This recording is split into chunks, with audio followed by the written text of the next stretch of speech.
you have to be able to see around the corners to see things coming.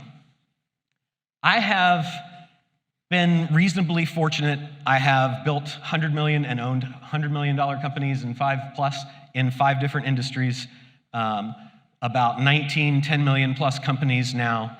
And the way that I have done that is by seeing what's coming and putting myself ahead of the curve. And I'd like to share with you some of the ways that you can do that too.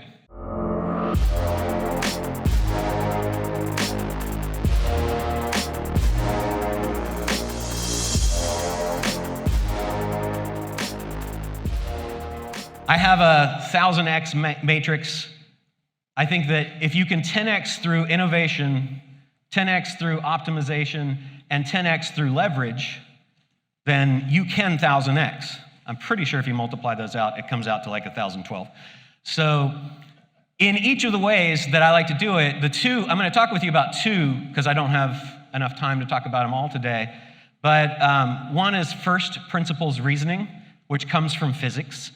And the second is inversion thinking. And if you use these tools, you will never be blindsided because you will always be ready, you'll always be ahead, and you'll always be prepared for what's coming next. But the two that I want to talk about are first principles reasoning and inversion. So these are some smart folks. It's Richard Feynman and Elon Musk and Aristotle, Euclid, Edison, and Nikola Tesla. And all of those people used first principles reasoning to have the massive innovations that they had. Elon says, you boil things down to their fundamental truths and reason up from there because most of our lives we reason by analogy, copying what other people do with only slight variations. If you're just copying what other people do, if you're me too, if you're only making slight improvements, incremental improvements, it's pretty daggone hard to 100x or 1000x. But these guys don't do it. They use a 3-step process. The very first one, identify and define your current assumptions. You have assumptions that you don't even know you have. I do all the time. I am stunned at how stupid I am constantly. It's amazing, right? It's like, oh, I was thinking that. So for Jerry says, I need a fund to acquire luxury real estate properties. Chris says, I've got a $13.50 cost to create a dugout mug, these really cool mugs, which I looked online and I think they sell for about 50 bucks. Then break down the problem into its fundamental principles. How do we do that? Elon says, it's important to view knowledge as a semantic tree. Be sure you understand the fundamental principles, the trunk and the big branches before you get to the leaves or the details, or there's nothing for those things to hang on to. So you have to go down to the trunk of the thing first. So for Jerry, back over to Jerry, is ownership actually required to achieve the core objective in your Lux Homes business? Is it? No. Then why are you raising a fund? Funds have liability. Funds are expensive. Funds take time, right? Something to think about. Right. Okay. Right. And I don't know. I'm not presuming to know, right? I'm just suggesting. Property ownership, you're And saying. yeah, or something different. We'll talk about that in a second. Is a fund required to own? And for Chris, what are the material components of a dugout mug? What's the commoditized cost of the wood, of the burn, of the labor? Does it have to be $13.50? Maybe not. And then think about creating new solutions. So for Elon, it was, let's do cheaper, higher capacity batteries. Batteries at the time he was doing this were selling at $600 per kilowatt hour. He said that the commoditized cost on the London Metals Exchange for the components to make a battery were about 80 bucks. And his fortune is now heavily tied up in being a battery innovator, not a car innovator. SpaceX, what if we just reuse those multi-million-dollar rockets? Right? Pretty basic assumption when you think about it. But NASA, literally rocket scientists, they didn't think of that. But he did. And then PayPal, hey, what if you can make payments by email? Wouldn't that be cool? Right? Big, big, big core assumptions. So for Jerry, what about finding an existing fund partner, somebody that's already got a fund to save time, cost, and the liability of a fund, or a bank partner who already has REOs in the Lux market to partner with them and turn debt inventory into cash flow, or go to a broker partner? There's lots of things that you can do without raising money. Lots of things you can do without raising money, right? And we did that. We wanted to do a fund. We wanted to do a Reg A fund for a real estate company we have. And so I went to Greg Herline at Horizon Trust, who has thousands and thousands of self-directed IRA people, and I said, hey, how about if we do a fund together? We put together a fund, and then he put $17 million of people's money into it in about a week. In about a week.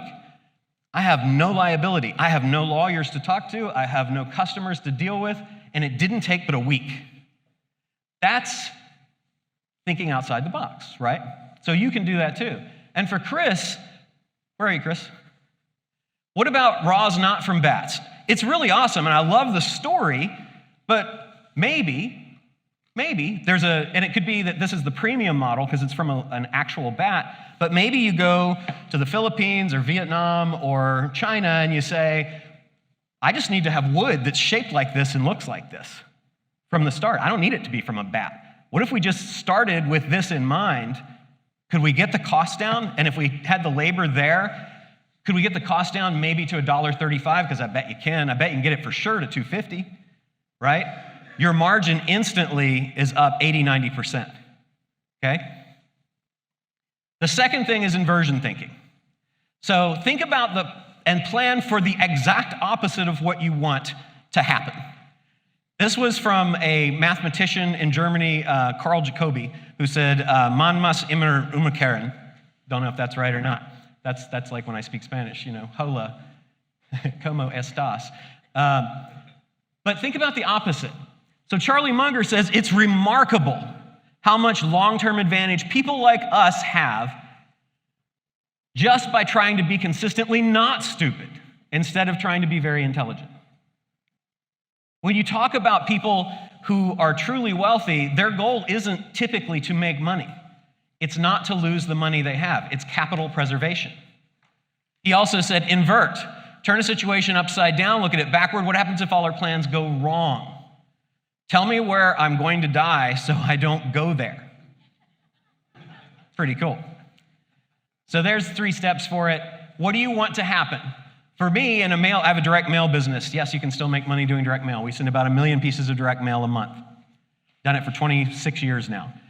So we want to get more customers for the direct mail business. What's the opposite of what I want? Well, the opposite of what I want is how can I prevent the business from getting new customers? You will be surprised if you don't mail, you can't get customers. When after about 4 months, I'm off the org chart in every single company. That's how I manage to have a good life. I don't want to work in any company. I like to advise strategically and invest, right? So about 4 or 5 months, I'm watching the revenues decline on this mail business, and I call up my CFO and I say, hey, what's going on? Competition and all this other stuff.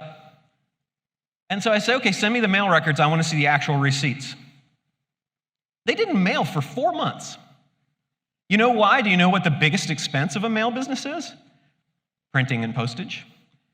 If you don't mail, you could save that money. Pretty good, huh? So profits were crazy high. I was like, gosh, we're making a lot less. I mean, we're generating a lot less in revenue, but profits are amazing, right? They didn't frickin' mail. So how can we prevent that? Step 3 is, how about if we just have a calendar? And we have somebody who's actually accountable for that. We have multiple people who are responsible, and we have a calendar because we didn't have one before, which is kind of idiotic, right? That's inversion thinking. So 10x and 1,000x, if you like, through innovation, through first principles reasoning and inversion thinking.